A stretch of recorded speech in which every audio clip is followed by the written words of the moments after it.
We had 14 days left in Kuwait before we get to go back home. And we just got word that we're going home on April 14th.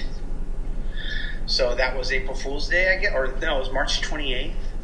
That's what it was. And then the guy, we had when you're in the Army, when you get relieved by another company, this company was from Indiana, and I knew we're in trouble, and I knew there's going to be casualties when these guys showed up out in a red zone with no weapons and no gas masks, and we're at war. So they got in trouble for that already. So anyway, I'm like, oh, great. So I think 2 or 3 days went by. What it is, we have to stay down there and train them for 2 weeks so we can go home, and then they can learn what we learned while we were there. So I knew all the shortcuts, and I taught all the youngsters, this is what you do, this is how it is. I was giving them driving lessons. And he goes, what about those barricades? I go, what about them?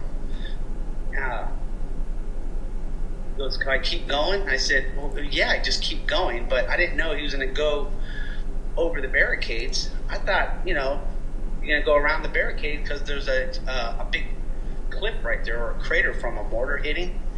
So, when there's big crater holes, they put barricades up. Well, this guy took the vehicle and ran over, and we're the lead vehicle, so we're in a convoy. So if one vehicle follows one, the other follows the other, right? So we're lead vehicle. We drove the ASV right off a 10-foot edge. But we didn't, that's all I remember, is just that we're in nose first, and the second vehicle plowed us, rolled us out, and then he ended up being stuck like that. And this is my battle buddy who lives in Alabama. So I know he got hurt in that vehicle too, but he's got that self-pride where he don't want to, but I don't know how he got it out of me, but I surrendered. Yeah, my being a warrior. But so anyways, that was on a Saturday. I woke up in an air tent in Kuwait at a Navy unit hospital. And I'm like, wow, I got it made here. I'm in an AC tent and it's like 140 back there at the time. So my buddy came and saw me. He goes, I go, man, how long was I out? They go, today's Wednesday. You got hurt Saturday. So that told me a lot. I got diagnosed with TBI after I got out. I didn't know what TBI was, never heard of it. And then he said traumatic brain injury. So, what was that? I think it's like 70%.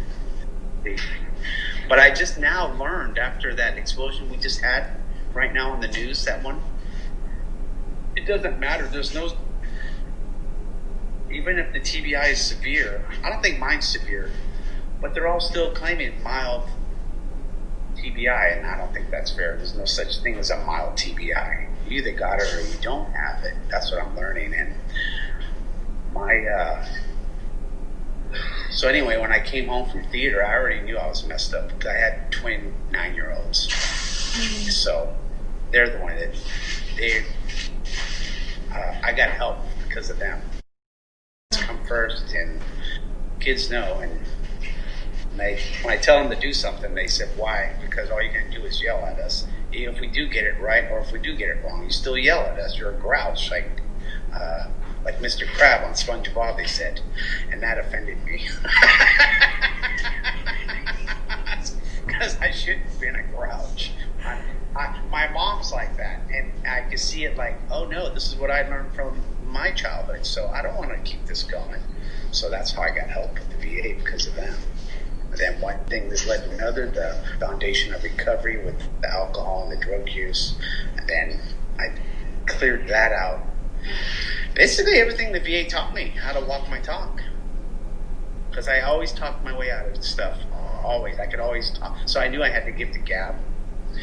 But this time the gift of gab wouldn't help with the TBI. Wouldn't. So I really have, I still walk my talk to this day. And I'm still clean.